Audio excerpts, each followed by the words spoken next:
Hello and welcome to the Raptors Show on the Sportsnet Radio Network. Make sure you find the Raptors Show wherever you listen to podcasts and subscribe, and please rate and review the show. A reminder, we're streaming live on Sportsnet's YouTube channel and airing live on Sportsnet 360 Monday to Friday from 2 to 3 p.m. I'm your host, William Liu. I'm joined potentially for the last time this season by Blake Murphy on a Tuesday. Producer. Blake Murphy.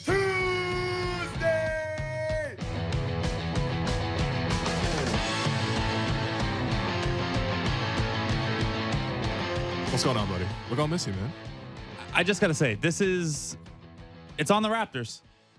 If they get out of the play-in, I mean, who knows? If they have their playing game on Tuesday the 11th, maybe I'm back. I don't know.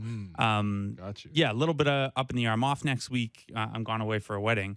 And then we're into Leafs playoffs, Toronto Blue Jays, and Raptors play-in. Yeah. And I don't know. I don't know what my Tuesday availability is going to be on the 4th and the 11th. So it's up to the Raptors. If they fall out of the playoffs entirely, this might be it. If they make the play-in and make a little run, maybe we get one or two more. I don't know. Look what you have done to Blake. No, listen, you're a 5-tool player. And, unfortunately the Raptors are, even though they're playing better of late, I think there will be more positives to recover as the season goes on. Yeah, obviously they're just not in the position that we kind of expect them to be. Just coming from practice, by the way, just wanted to pass along a quick note. Scotty Barnes did not practice today, and he is considered day-to-day. He's going to get another examination later today, according to Nick. I'm assuming this will be before the Raptors City Social, which is taking place tonight.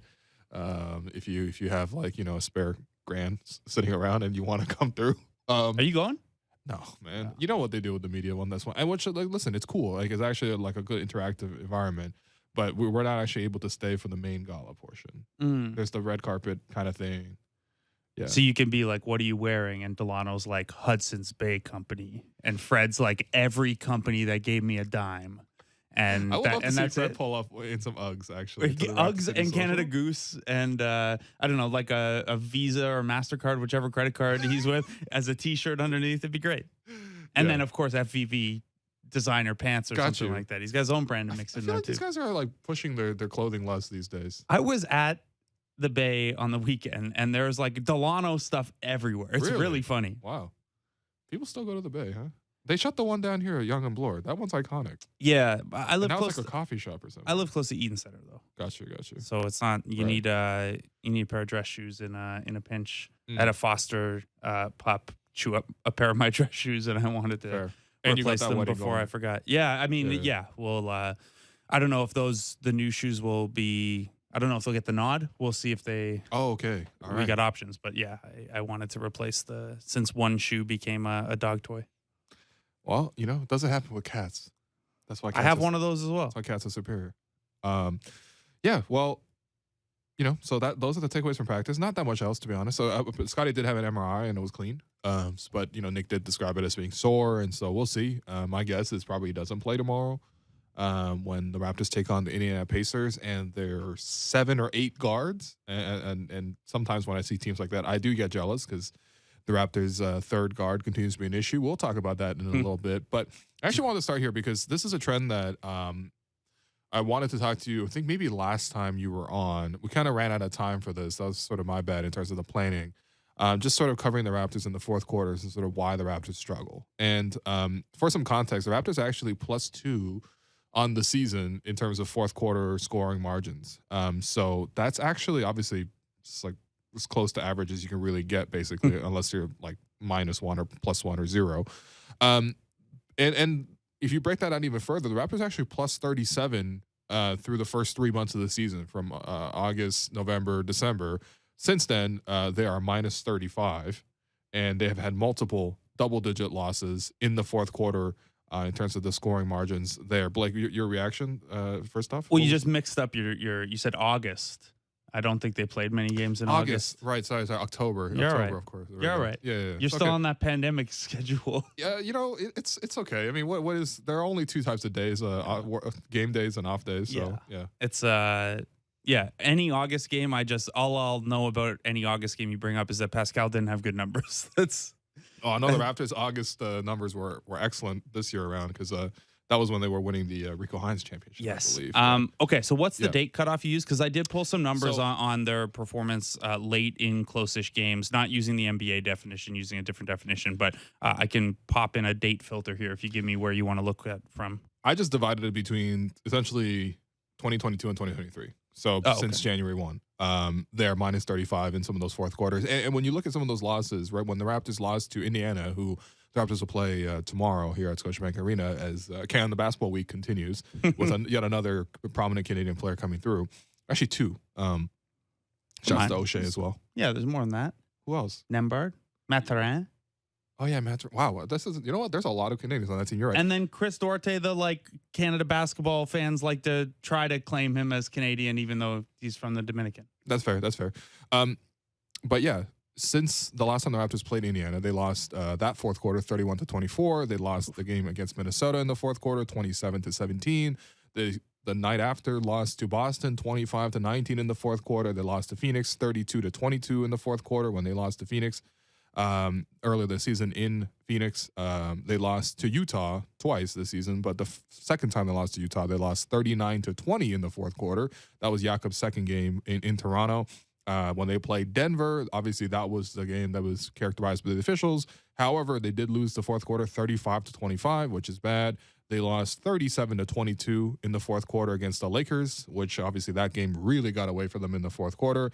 And then last game the Raptors just played 29-16, lost to the Milwaukee Bucks in the fourth quarter. So it does feel, obviously these are just sort of the performances that have really stood out in terms of some of their lopsided losses where they were in the game through three quarters, taking a lead through three quarters, but ultimately they lose in the fourth quarter. But yeah, Blake, I want to get your general sense of sort of how the Raptors have been closing games, and is sort of this a bigger problem, or is this more of just like if you go through any team's losses, you might see some of these.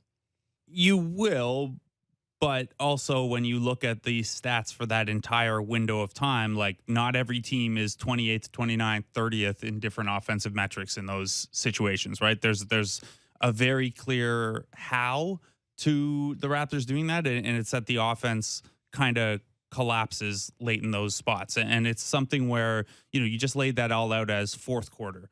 I chunked the numbers off. So since the start of the year, the start of the calendar year, rather, if you look at just the first half of fourth quarters, because my first thought was, well, the bench has been really bad for the most part. Maybe the bench in those 4, 5, 6 minutes at the start of the quarters where that's a transitional unit and a lot of those groups haven't really clicked. Maybe that's something.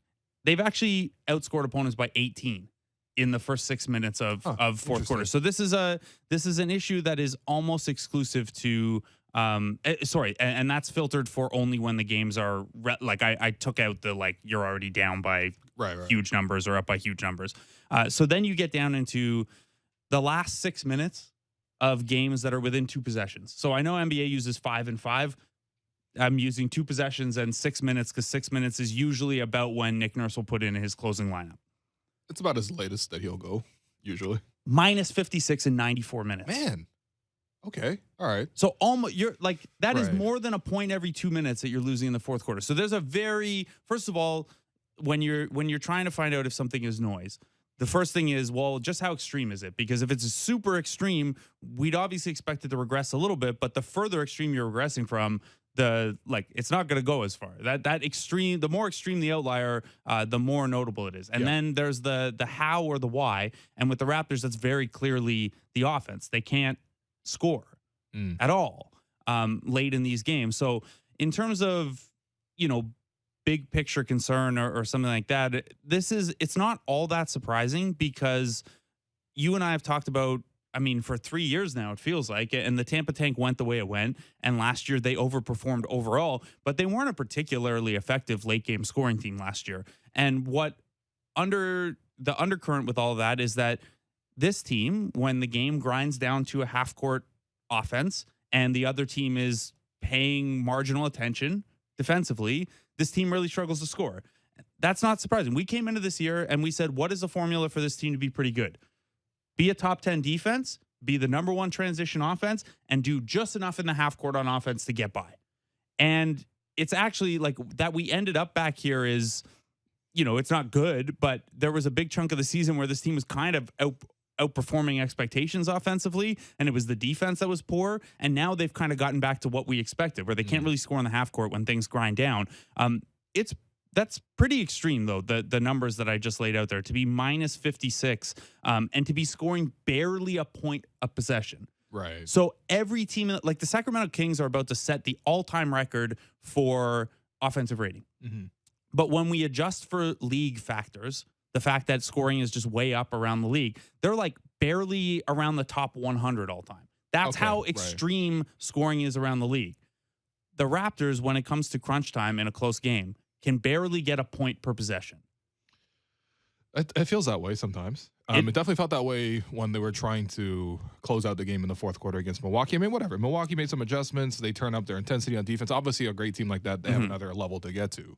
But it does feel like when the Raptors need to access that next level, it's consistently sort of lacking. So I guess my question is, now that we've established what the problem is it more of a results-based issue in terms of should they play a different way? Is it a personnel issue, as in they just don't have that type of like closer to go to? Or is it a bit of noise? Like, what do you sort of factor into that? Is it guys playing too many minutes? Like, I would really like to break this down, because to me right now, if the Raptors are going to, I mean, whatever, this year they're going to go into the play-in tournament. If they win the play-in and get into the playoffs, they will get into a playoff series. That's one of my biggest worries right now. Is just like, can the Raptors, when games get really close, execute down the stretch consistently? And my concern right now is it's probably not going to, based on the regular season results that we're just outlining here. So what is specifically the issue? Yeah, and before we get to that, like, just to your point, if this is going to come down to a playing game, 2 of the 3 games they played against Atlanta came down to the wire. All 3 against the Bulls came down to the wire.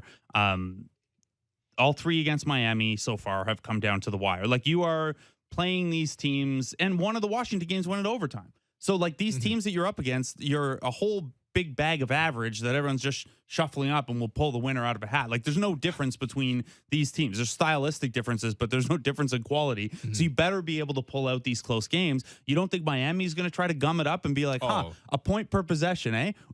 We bet we can get that down to 0.8 points per possession in the clutch and just have a big old rock fight. So you're right. It's the most important thing facing this team right now if they have designs on getting out of the play-in tournament. Now, in terms of what is going on there, it's a bit hard to diagnose, because some of it is like, yeah, guys miss their threes, right? That happens. You can't really get, and we're also talking about a 94-minute sample here, right? Yeah, so any of of these samples are going to be noisy. But for context, let's look at the positives first. They create corner threes in those minutes. Everyone knows the hammer play that they're always looking for. They're 9 of 18 on corner threes in those minutes. Okay, all right. That's pretty good. Yeah. You're creating, and the 18 corner threes over just shy of 100 minutes is a good rate of corner threes. Okay. And you're hitting them. So that's great. They are shooting 26% on above the break threes, though. So anything self-created at the top of the floor, any of those transition looks on the wing that they try to get for OG and Gary, not there. Some of that might be that Gary's not always on the floor in those minutes where he used to be. Sure. Some of those have gone to Jakob Poeltl now, because he's getting some of the closing minutes, so you have a little less wing shooting. Okay, I could get there. The biggest problem to me that I see, though, they are taking fewer than a quarter of their shots at the rim in those minutes. They just can't get into the paint. And whether that's getting into the paint, now we don't have data as granular as like, oh, how often do they get in the paint and then kick it out and then swing it out? Like, we don't have, we could go through the tape, but I didn't have enough time today. But just not getting to the rim is a pretty good proxy for that. On the season, they're actually 18th in the league at how often they get to the rim on offense. They dropped to 30th in these minutes. Okay. They cannot get to the rim. And whether that's, like, I don't think anyone's expecting this team to have guys break guys down one-on-one, Anthony Edwards, John Morant style, and just dunk on people. Right. OG's the only guy on this team that dunks. And it's mostly transitions and putbacks and stuff. And but if you're not getting to the rim, that to me tells me that a defense is comfortable. The decisions you're forcing on a defense are not ones that they need to sell out to stop. They're either sending a third man to help on those pick and rolls, and you're not punishing it at high enough volume because, once the kick out goes to the corner and it swings around, your guys aren't hitting the shots or the defense recovers or whatever. However you want to diagnose it, I think that the biggest thing that's there in the numbers is that they just can't get into the paint. And we've known that one-on-one event creation was a weakness of this team. I would hope that as their comfort level grows, using that Fred Jakob pick and roll that's been so effective a little bit more in crunch time, maybe that comes up. Jakob's also only played 23 of these kind of crunch time minutes. They've closed without him a fair amount. But someone's got to be able to put a little more pressure on the rim. And we know that Scotty's really good in the fourth quarter, and he kind of turns it up. He also does that a lot of the time when plays are chaotic and breaking down. Like they're not scripting everyone stand around and watch Scotty. One, because your spacing would be awful. But two, because like that's just not the way they use him right now. So we can get into some of the individual stuff, some of the play design stuff. The biggest thing though is that they just can't get to the rim at all in these situations. Well, if that's the case, who is the best player on the Raptors who can get to the rim, right? Because maybe we just redistribute the offense, or we highlight a different type of player in that stretch where they can consistently touch the paint. Well, I would say, generally on the season, the person who's done the best job of that has been Pascal Siakam. His paint numbers have fallen off a cliff since Jakob Poeltl got here and they've played together. Obviously, you still are comfortable with what that chemistry is going to look like long term. But Pascal's attempts at the rim and at the free throw line have gone down dramatically in the minutes that he shares the floor with Jakob, because there's a natural center in the mix now, and you've got to adjust. He's got to adjust his game to before there was nobody around there. He is not getting to the rim at all in the clutch either. Like he's even worse than the team average in those minutes. Okay. So that's a big thing. Like, I feels like everyone, if I were an opposing team and I know that crunch time it's going to come down to Pascal, I would also load up the paint. Yeah, of course. Yeah. And the high paint areas, right? Don't even let him get into his floater range stuff, his push shot range stuff. So other than Jakob Poeltl, nobody on this team is taking any sort of big percentage of their field goal attempts at the rim. Now, OG gets a lot of attempts at the rim relative to his position, but that's as a play finisher, right? Sure, like that's not OG. So the next after OG and after Jakob Poeltl, who's a center, so is of course going to have more. Scotty's next. He takes 38% of his field goal attempts at the rim, and some of that is the chaos, offensive rebounds, cutting, stuff like that. But some of it is also he's the strongest guy on the team, like physically, and has a real nose for in those moments putting his head down and getting there. So your spacing's weird if everything's running through Scotty Barnes, but he's been the most effective guy in crunch time, and he's been the most effective guy getting to the rim when we take out the fact that Pascal really hasn't been doing a great job of that of late. Yeah, no, I mean I think that makes sense to me too. I mean, just in terms of the overall numbers, I think why is the spacing weird if we ran it through Scotty instead? Just curious. Yeah, so one of it is, I mean, you're going to have OG in a corner, right? Yep. And if Jakob Poeltl's not closing, you have Gary in the other corner, and then your spacing's okay, right? Yeah, because sure. then you have Fred either screening for Scotty or operating on the ball handler side of pick and rolls there, and then Fred's really good with the relocation stuff, so he can provide some gravity even on the nights he's not shooting that well, and he's shooting the lights out lately. Yep. So that helps. If you close with Poeltl instead of Gary Trent, what happens then is, first of all, if you're going to have Poeltl on the court offensively, you need to use him. And the way to use him is set screens with him to create space for someone else and have him roll to the rim, whether it's to get the bucket himself or to be in good position for offensive rebounds. We've seen that can work pretty well. But then you're talking about you've taken a good corner shooter that teams have to worry about and replace him with a center who's only going to play in this small area from the elbows on down inside the paint. So that tightens things up a little bit more. Now, we haven't seen a lot of Scotty Jakob pick and roll. Maybe that's something they need to explore a little bit more, because then you have, you still have your two best spacers off the ball in Fred and OG. Whether you want Fred, I don't think you'd want him just standing in the corner, but he can do that, or he can fly around off ball and come open. And Pascal is not a spacer in that he knocks down a lot of threes. and he handles enough that they don't put him in the corner a lot. His numbers are better from in the corners if you want to do that. Sure, yeah. But the way that Pascal provides spacing is if the ball gets kicked out to him up at the top, you've got to have a mad scramble to stop him because he's the team's best scorer, right? But when Pascal is not scoring as well and he's having trouble getting into the paint, and if Jakob Poeltl is not involved in the screening action, you see quickly how that's 3 guys then who are trying to operate within like 15 feet of the rim. That's so fair. Even if you have 2 elite spacers, and keep in mind too that corner spacing, while that's really important and guys shoot way better there, we've kind of hit the limit of how much you can horizontally space a basketball floor, right? Like the next horizon for creating space offensively is vertically, and the Raptors don't have a lot of guys who shoot well above the break. Right. So that's where a defense, even if they look spaced out, they're spaced out probably below the free throw line. And you put 5 defenders below the free throw line, even if they're stretched out this way, that's a lot of bodies in the way to help keep you from getting the paint. No, that's fair. And I think that, it does kind of confirm a lot of what's been going on in crunch time. I think another way to maybe approach this is just like relative to other teams in the league, do the Raptors play differently in terms of their approach in crunch time? Because I think sometimes if you're really just locked in on the Raptors, you're like, okay, like we know exactly what the crunch time plays are going to be, right? It's going to be, Fred setting the ball screen, creating a switch for Pascal to attack a smaller guy. And he takes him into the post, kind of like tries to wedge his way in there. If the double team comes over, he kicks it out, all that kind of stuff. Like that feels very familiar. Or when you're talking about, okay, they're going to try to do the hammer play, there's that is also a fairly common thing that I think most fans can sort of instantly recall, just thinking about how many corner threes Raptors usually like to take in crunch time. Is that different from other teams? Like, is this sort of like a process-specific thing to Toronto, or is that just sort of, generally speaking, that's how people play in crunch time? Mismatch basketball, slow it down, half court. It is how teams play a little more often, and I know no one likes to hear that. And you can go back to the old DeMar Kyle days where a big criticism of that team was in the crunch time, they were pretty ISO heavy. Yeah, and those teams skewed a little, like they were never as ISO heavy as people maybe made it seem, because it was a lot of, and we can get pedantic about what constitutes an ISO. Like if DeMar runs a quick pick and roll to get a switch and then attacks that guy, like is that an ISO or is that a pick and roll? How do you want to?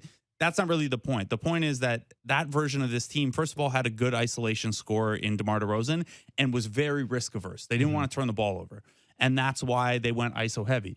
The reason the Raptors go ISO heavy, part of it is they're risk averse and they don't want to turn the ball over because they're all about winning the possession battle. But part of it is also that they don't have, like, as a function of the offense itself doesn't create those little advantages that then turn into a bigger advantage. Like think about the peak Warriors, Steph Dre high pick and roll, right? Obviously that's hell to defend.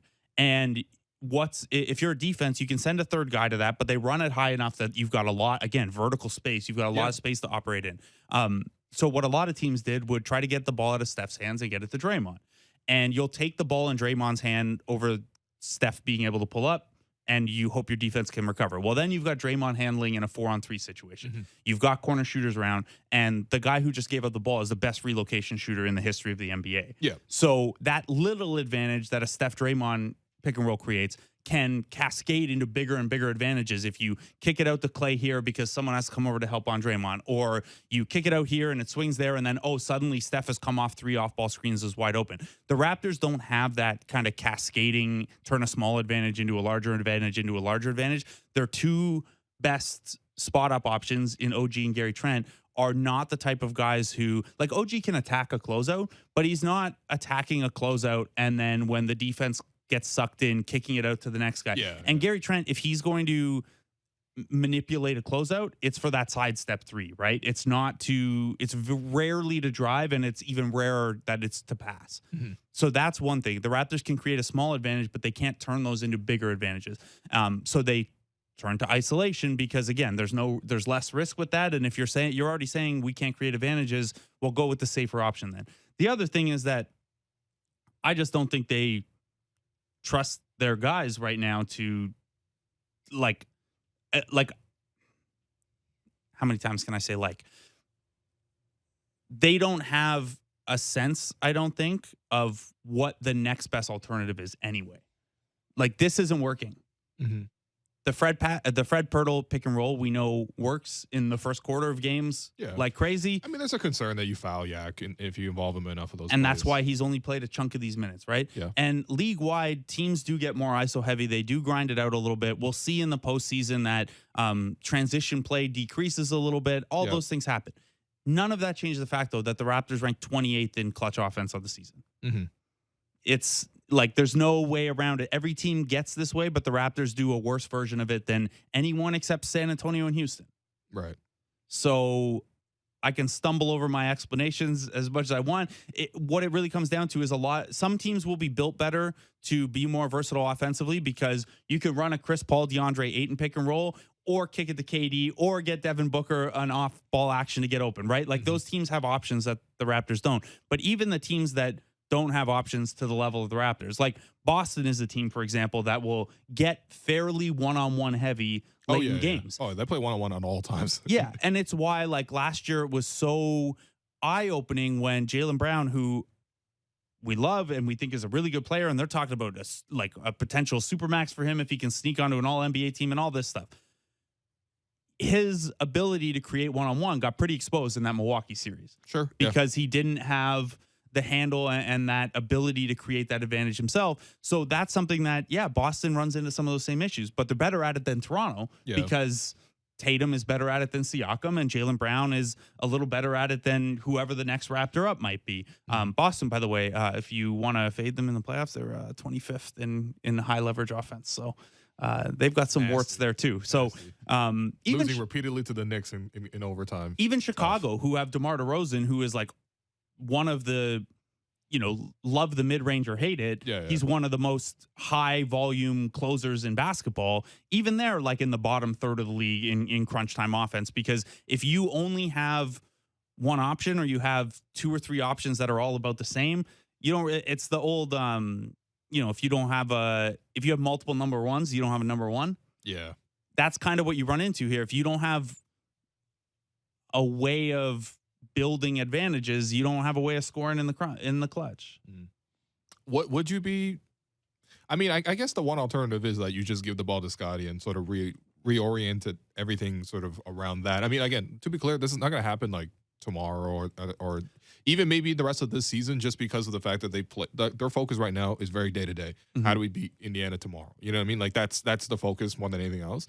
But maybe in terms of when you're thinking of the overall picture, it's like, okay, if the main options aren't working as well offensively, maybe you turn to the next best option, who does obviously create more in spurts and sort of as a secondary option. But at the same time, he's done well enough where it's like maybe you look at promoting the secondary option to the first option. Yeah, I'm at a place now where, I mean, I don't mean this to the extreme I'm saying it, but I don't really care about these last couple games, right? Like like in terms of results, they're not going to catch 6th. They're not going to fall past 10th. They're in the play-in. So the focus to me, yes, the focus is to get to 7th or 8th. Yes, really. So 7th or 9th. You want that revenue. Okay.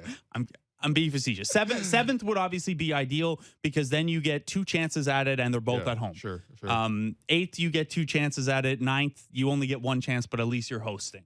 So I think, you want to avoid finishing 10th, and then you can decide whether 2 options or the guaranteed home revenue is a better choice for between 8 and 9. But I'm at a point where, those standings are going to end how they end, and all of those teams are of roughly the same quality. I'm trying to figure stuff out that is, if I care about getting out of the play-in and getting in the playoffs, the biggest focus I have is trying to figure out how to win those close games. And you can't do it just with getting ahead 7 or 8 and then defending like hell and hoping you win those final minutes. That's how we 0 play, to 5. I know. That's actually how we play. And honestly, where this comes up just as much as protecting a lead is they do these fake comebacks that don't have to be fake comebacks, right? If they could execute a little better in crunch time, they would have a couple more wins now, because these games where they turned 15-point deficits into 5-point deficits wouldn't dry up once you get there, right? Like these fake comebacks are real. You're playing good basketball, and then things grind out because the other team locks in and you're calling timeouts and things like that. So that's kind of what I'm focused on this next little bit. And I think running a little bit more of it through Scotty is, I mean, first of all, it's fun. It does give people room to dream, Yeah, It's and like, oh, we lost, but Scotty played well. And it's not like they haven't been doing that. He has so again, we're going back to the within 2 possessions, final 6 minutes since things turned bad, closing out games in the new year. Scotty has the highest usage on the team. Okay, all right. So if that's what you're calling for, he has a 25% usage rate in those situations, which is much higher than his regular season usage rate. Fair. Leads the team in points, leads the team in field goal attempts at the rim. Yeah. That's great. Yeah. Maybe you'd like him to get the ball even more. Sure. But right now he's the highest usage guy in crunch time. So that you can go 2 ways with that. You can be like, well, they're already doing that and it's not very effective. Or you can be like, oh, Scotty's got the highest usage. He's the only one playing well in the clutch, and they still can't score in the clutch very well. Yeah. Like, then you're talking about you've got a real problem. But I'm at a point where I would like to see a little bit more of that. If you're going to have Jakob Poeltl on the floor, in those situations, I don't think you have a choice but to use him more, though. Whether it's screening for Fred because that action's been so effective, or screening for Scotty Barnes just to try to manipulate the spacing a little bit. If Jakob's going to be on the floor and you're already risking the hack-a-yak, you got to use him, right? Like, don't go away from his strengths because you're worried about his weaknesses. If that's the case, he should be doing offense, defense then. Yeah.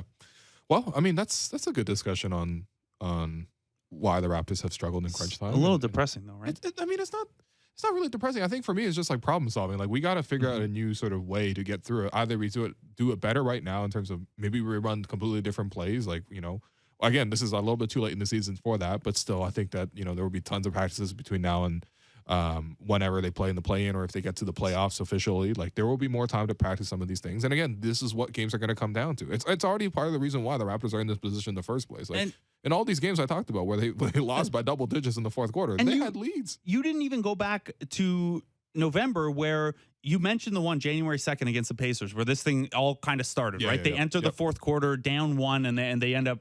They were playing great that game. They led the whole way. And then they can't keep up with the Pacers down the stretch, who don't want to win anymore, by the way. They had one in November where the Pacers outscored them by 22 in the fourth quarter. I remember that one. Yeah. But to be fair, we were throwing Otto Porter and Thad Young at them. Sure, but it was like one of the worst games. I know. Nobody was healthy. That was the old man starter game. Yeah, no Pascal, no start Fred. Your bets against these super young, fast players. Yeah, and like Malachi played 23 minutes that game, which that was when Malachi was cooking, man. Malachi had like a stretch there for like a month where he was decent.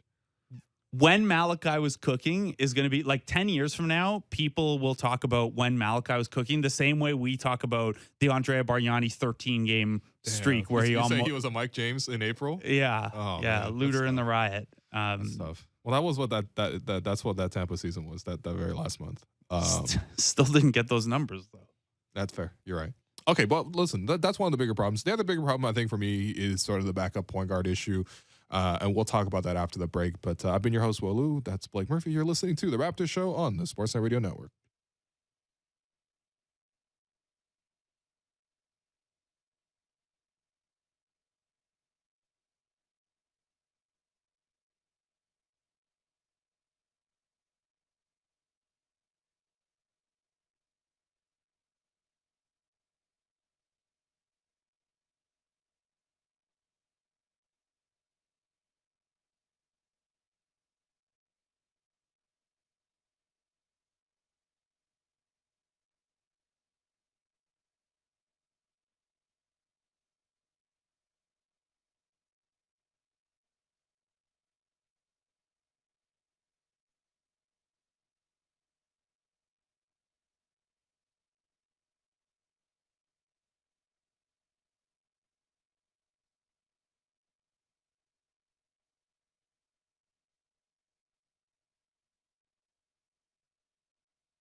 Welcome back to the Raptors Show on the Sportsnet Radio Network. I'm your host, Wayne Lou. Continue to be joined by Blake Murphy.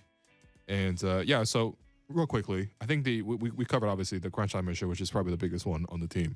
The second biggest issue is just backup point guard. I mean, I guess, look, it's no surprise. I mean, a year ago, we were here talking about sort of what does this roster need, and we were talking about we need a center and a third guard. They got that center. Yak has been great. We've talked about Yak every day on the show, and, to be honest, I could talk about Yak every day on the show. Really, really love his presence on the team. Also, a pretty decent interview as well. So that's fixed, but I think that third guard issue continues to be a problem. I just wanted to cover real quickly sort of the backup point guards since Fred was promoted from obviously Kyle's reserve to co-starter, and obviously now just a starting point guard. Okay, in 2020, our backup point guard options were Pat McCaw, DeAndre Bembry, and then Malachi Flynn at the very end. Last year, it was Malachi, Delano Banton, and if you really want to consider Armani Brooks as a point guard, he wasn't really a point guard. He came in to shoot some threes, but I mean, technically, he was the smallest guy out there a lot of the time, so I guess he would be the point guard. And then this year, we got Malachi, we got Delano, and now we have Will Barton involved in the mix. And of course, Jeff Dowtin as well. I think to me, the clear thing is just there is no standout name. There's no one guy in that mix where it's like they need to be in a rotation or they should be in a rotation for a playoff team. But yeah, is there any deeper issue than that other than just the Raptors haven't had a guy on that level? How dare you leave out Goran Dragic? Goran was here for like one game. He played 5 games. Oh, he's like 5 games, right? Yeah. Okay, so I have a Remember when we started Goran Dragic and lost to the Pistons? Yeah. That was weird. Yeah. He started 2 games. Oh, yeah, he started the game, the home opener, too. Yeah. And we lost by like 30 to Washington. not to say that was all Goran Dragic's fault. It was. Okay, yeah, it was. You're right. I'll say it. Yeah. He's why the Bucks won't win the championship again this year, too. He's injured again, and we don't need to go back down that road. Okay, so I have a couple thoughts on why this has happened with the point guard thing. Okay. I think the foremost one is that the Raptors don't value that position. I think that's obvious, right? They haven't put a ton of assets. Like you just named a bunch of guys who were flyers, either not point guards or in Malachi Flynn's case, the 29th pick. Even Delano Banton, they used a second round pick. Sure, he is a point guard, but he wasn't expected to play his first year. He's a project point guard, and he's kind of this quirky, untraditional point guard. Mm-hmm. Pat McCaw, only really a point guard because he wouldn't shoot the ball off the ball. Like when he came to Toronto, he wasn't a point guard. It wasn't until that 11 assists, I think it was Christmas Celtics game or the rematch from the Celtics game on Christmas where he had 11 assists out of nowhere. Oh, Pat McCaw, yeah, he almost had a triple-double in that game. Yeah. DeAndre Bembry, another guy who is similar to Will Barton, is nothing about his game says he's a point guard other than he's a little bit shorter. He doesn't give you a ton of mistakes, but he also just is not he's a good passer, but not a point guard level passer. I didn't mind Bembry, actually. He's fine. He's just not a point guard. Yeah, that's true. So you go through the history and they haven't invested a lot there. So that's one. 2 is that even the investments that you spent, like Malachi Flynn, like Delano Banton, there has either not been a clear plan for how to bring them along, or that clear plan wasn't willing enough to accept bumps in the road. And we talked at the start of this year, we talked all through last year, whether you like Malachi, whether you like Delano, whether you don't like either of them, at some point in time, you needed to give one or both of those guys a stretch of play to play through some mistakes and see if they can start to give you more consistent basketball, more consistent opportunity. And yes, it's a meritocracy. If you come out and you have a handful of bad games in a row, even as a guy they invested a first-round pick in, you're going to lose your spot. With the exception of that one stretch not that long ago this year, I haven't felt that Malachi had really gotten that. Now he got it and he played well for a little bit and then played poorly after. Yeah. I think you can safely say at this point you gave Malachi a chance. Maybe not true. As big of one out of the gate as you would have liked. That Tampa tank season, I know that he got COVID and there was the weird G League protocols and stuff like that. You really hoped you could have built, he also got to go to point guard school with Fred and Kyle that year, where they were pulling him aside and doing video with him and stuff.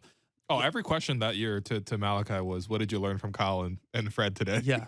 So the game you didn't calling play him Red Van Vliet. It was tough. So you didn't play well, but what did they tell you about how you played poorly after? So I think over 3 years, right. I would have, ideally, you would have handled his development and his opportunities differently, but he's at least gotten a chance at this point. Delano got a good chance last year and hasn't really helped himself in the G League by not playing particularly well when he's gone down to the 905. And this isn't his fault, but not really being able to stay healthy. So 2, 1, they haven't invested a lot. 2, there hasn't been a clear plan or one that they stuck to and were willing to go through the bumps with. But 3, which is the big one, is that when you firmly believe that multiple of your forwards are pseudo point guards, and you build a roster around those guys being able to be the de facto point guard in bench lineups, that's how this happens, right? Because if you sat Masai or Nick Nurse down and asked about this kind of stuff, the party line would be, well, Scotty's the backup point guard.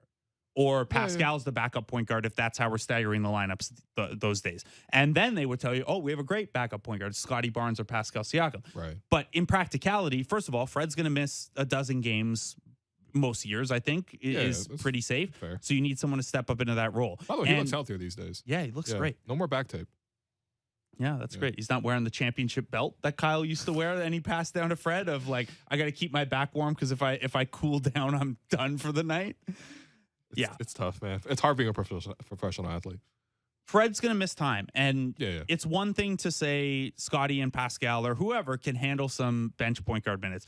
But the reality is if Fred VanVleet misses games and you haven't developed or invested in a true backup point guard to take that spot, well, then say Gary Trent comes into the starting lineup. And Gary Trent is a really good player, but by no means a playmaker for others. He's as shooting guard gets. Yes, exactly. So then you're looking at, okay, well, if Pascal or Scotty doesn't have the right matchup or, the point guard stuff just isn't working that day. And like Samson Folk at Raptors Republic had a great breakdown of Scotty's passing the other week where Scotty is so advanced, like better than everyone at all the difficult playmaking stuff.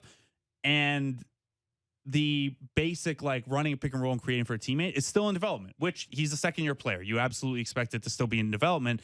He's not a pure point guard.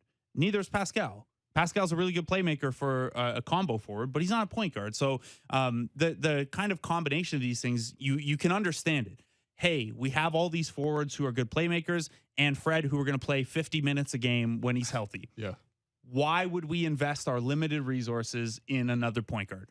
But you see over the course of the last couple of years that you should probably still have that so that Will Barton or we should not, you know how big a fan I am of the G League and of Jeff Doughton Jr.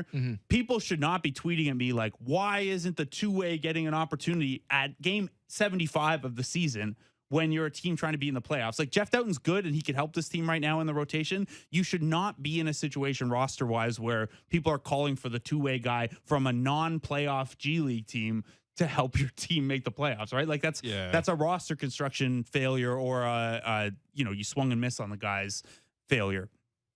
One final thing on this is that I think the why underlying all this is that, yes, they obviously hit on Fred as an undrafted free agent. I think that they see, and this is similar to the center position, why they've been like, we'll play small then. If an obvious center isn't there or, an Aaron Baines type doesn't work out or whatever. I think they see the upside in guys like Pascal and OG and Precious and Scotty as if they develop properly, those guys are so much more valuable than a guy like if Malachi Flynn had hit developmentally and he's a solid backup point guard, he would change so much. Like you actually would have a lot more balance in your group. You would. And on this team, the way it's constructed, absolutely. But on a player for player basis, like Precious clicking and turning into what they think Precious could potentially be, way bigger needle mover than a backup point guard. And Precious is a poor example because I think a lot of people are down on Precious right now, including Nick Nurse. But I think that's their thinking is that these larger, multi-tooled, multi-position, multi-role guys have such significantly higher upside if they hit that they would rather invest the resources there until they have to make a move. And they had to make a move on Jakob at center.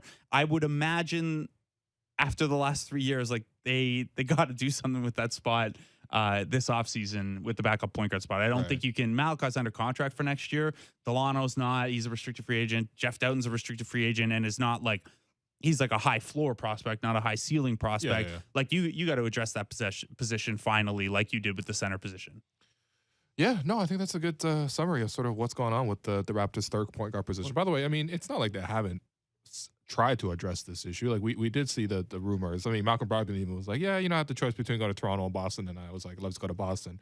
And while the Boston was one of those teams where I'm like, damn, they really bring Malcolm Brogdon and Derek White off the bench when everyone's healthy. Like, that's just such quality guard depth. And by the way, those are all guys that they got recently. But we have 5 more minutes on this, but I thought you wrote a really great piece on OG Anunoby. Blake, you still right. Yeah. Once in a while. Yeah. I remind honestly, people. Once you get to the radio side, it's just like it's so much easier to talk than write. It's also just hard to find time. This time, you're right. I do a lot of You're right. A lot of stuff. Okay. All right. Fair. All right. I could probably find more time to write 10 things. I've been slacking on those. But yeah, you wrote a great piece about OG Anunoby. You wrote about, obviously, just the fact that he's playing better. Obviously, the fact that his defense is truly, otherworldly. And you also wrote about how upcoming changes to the collective bargaining agreement can help the Raptors retain OG Anunoby, because as of right now, under the current rules, it would be a little bit difficult to reach an extension with him. I have 2 questions. Number one, other than OG, can you name me players off the top of your head that can really truly guard all 5 positions and does it on a consistent basis? Probably the next. Oddly enough, Scotty is one of those guys. Scotty is one of them. And obviously it makes sense. You got to have multiple of those. If OG is going to switch around everywhere, someone else has to be changing roles too, right? Fair. Dorian Finney-Smith is one that comes up in some of the kind of versatility metrics I tried to mess around with. And you do, when you watch the game, you see him kind of guard all over the floor. And then this is more of a 1 to 4 in one case and 2 to 5 in the other case. But Jimmy Butler and Eric Gordon, I think, are probably the 2 guys that you see it from, at least. And maybe this is just, I've watched a lot of Nuggets basketball lately, but Aaron Gordon guards he's amazing, whoever the best player on the other team is, regardless of position, right, because they do not have good defenders on that team. And Jimmy Butler just kind of like, I think, probably says, Eric Spoelstra, I'm guarding whoever I want. And if today's a day where I want to guard the best player on the other team, I'll do that. If today's a day, he can't guard centers there because Kyle guards centers. But so Jimmy, Aaron Gordon, Dorian Finney-Smith are probably the 3. And then you saw it more from Mikal Bridges in Phoenix, less so since he got to Brooklyn, because they've got so many long wing defenders. He's carrying a larger offensive role. But it's a pretty limited group. Yeah, I would. The only other person I would put in that group is Kawhi. You do see it more often, especially when they go small ball and stuff like that. I mean, then again, everyone kind of plays a bit of center. And I think the other aspect is, okay, we're talking about a select list. Like, we can't even go 10 deep, really, in terms of players who can guard all 5 positions. So what would you have to pay for a guy like OG, who also, by the way, when healthy, is obviously a very good 3-point shooter as well, mostly catch and shoot, but still that's very important. What would he typically get, and also sort of how can CBA changes help the Raptors get to that number? Yeah, the how much would he get is a tough one, because there aren't a lot of guys like him to compare him to. Sure, and Dorian Finney-Smith signed what probably was a below market deal. Also, he's not the offensive player that OG is. Yes. OG's better in transition. He's a better catch and shoot guy. Jeremy Grant is an interesting one, where Jeremy Grant can create for himself offensively and is less than OG defensively, but role-wise, they do play similar-ish roles. There just really aren't good comps, especially like Josh Hart. That deal instantly looked like a huge bargain. Yeah. And if you're the Raptors, you could point to Josh Hart and Dorian Finney-Smith and Aaron Gordon, who all make roughly what OG makes now, and say, look, these are the guys that are like you.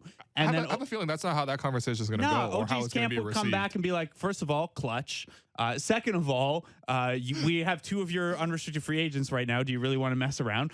And third, OG is younger and a better 3-point shooter and a better defender than those guys. The Mikal Bridges 4 years, 80+ is actually an interesting one. Now that Mikal Bridges has shown his offense can scale a little bit more than OG's could. And that 4 years, 80 million is, the cap's going up significantly. So if that's your comp, ratchet that up for the cap increases. Yeah. Anyway, I know we're running out of time, but quickly, the reason that the cap changes could help the Raptors retain OG, right now the CBA limits extensions to a 20% raise. That could go up as high as 40 or 50%. Not saying OG gets a 50% raise, but before, your range of outcomes to negotiate within was this, and now it could be this. Right. There are just more possibilities now. And I haven't got word yet. I don't think they're going to change much to the extend and trade rules, so it'd be even more beneficial for a guy to stay.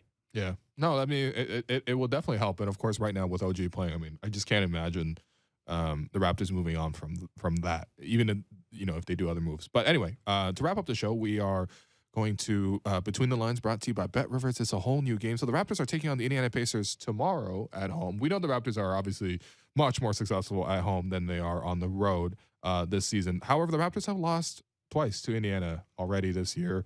One, I'm going to throw out the window because they were super banged up. The second one, the Raptors actually played really well. This is obviously before Jakob was here, but of course, the dreaded fourth quarter woes popped its head up, and the Raptors lost that fourth quarter. I think, to me, the biggest thing is just Indiana has a ton of guards, right? And it's always an interesting matchup seeing these two teams because the Raptors typically were that all-forwards team versus the all-guards team. Now they have Jakob Poeltl in the mix as well. I do wonder sort of how he's going to fare defensively having to be spaced out that far, but... yeah, Blake, real quickly, how do you see this matchup going? It's a tough one, too, because you mentioned the all guards, but they're all big guards. George Hill's the only one of those guys I think that's smaller than 6'5". Oh, TJ McConnell. Yeah. TJ McConnell, triple-double coming for sure. Hold on. Do they have George Hill again? Yeah, they have George Hill again. How many times is George Hill going to... Okay, all right. But, like, Buddy Hield's 6'5". Tyrese has good size. Nembhard has good size. Okay. Mathurin has good size. Like... Yeah. It's not a bunch of time. It's not Princeton against or Fairleigh Dickinson against Purdue. Yeah, it's not a bunch of little guys climbing the big guys. These are guards with size too. And what that should mean is you have a little bit of trouble forcing the turnovers that you need to eat. But Indiana's a really young team that isn't super keen on winning right now. So I think you can safely take the Raptors. Yeah, okay. You better. Hey, listen, you're right. We better, and that's how we're going to bet. So that was Between the Lines, brought to you by Bet Rivers. I meant it's like a whole they new game. better win. No. Trust me. That's how I'm approaching these games, too. But anyway, that does it for us today. I've been your host, Will Lou, and you've been listening to The Raptors Show on the Sportsnet Radio Network. Thanks once again to Blake Murphy, our board producer, Derek Bandel, and Jennifer Owen for helping on the YouTube. And we'll talk to you tomorrow.